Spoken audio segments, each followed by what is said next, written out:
श्री स्वामी समर्थ. नमस्कार मंडळी. तर मंडळी, उद्या 26 डिसेंबर रोजी आहे दत्त जयंती आणि दत्त जयंतीचे विशेष महत्त्व म्हणजे या दिवशी दत्त तत्व हे पृथ्वी तलावर नेहमीच्या तुलनेत 1000 पटीने कार्यरत असते. त्यामुळे या दिवशी जर आपण दत्ताची मनोभावे उपासना केली तर दत्त तत्वाचा जास्तीत जास्त लाभ आपल्याला होतो आणि दत्तकृपा आपल्यावरती होत असते. त्यामुळे या दिवशी आपण दत्त जयंतीच्या दिवशी आपण कोणत्या सेवा कराव्यात, तर दत्त जयंतीच्या दिवशी आपण गुरुचरित्राचा 4था अध्याय वाचायचा. त्याचबरोबर श्री स्वामी चरित्र सारामृताचं एक पारायण म्हणजे आपण त्या दिवशी पूर्ण एक पुस्तक जे आहे, तो ग्रंथ आहे 21 अध्याय, ते पूर्ण आपल्याला वाचायचं आहे.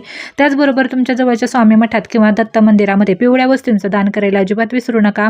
ही सेवा दत्त महाराजांपर्यंत लवकरात लवकर पोचल्याने अखंड वर्षभर आपल्यावरती दत्त महाराजांची कृपा यामुळे राहते. तर पिवळ्या वस्तू आपण दत्त महाराजांच्या मंदिरात तुम्ही नक्कीच दान करू शकता. केळी असेल, बेसनाचे लाडू असतील किंवा वडापाव असतील. तर येणाऱ्या दत्त जयंतीच्या तुम्हाला सगळ्यांना खूप साऱ्या शुभेच्छा. श्री स्वामी समर्थ.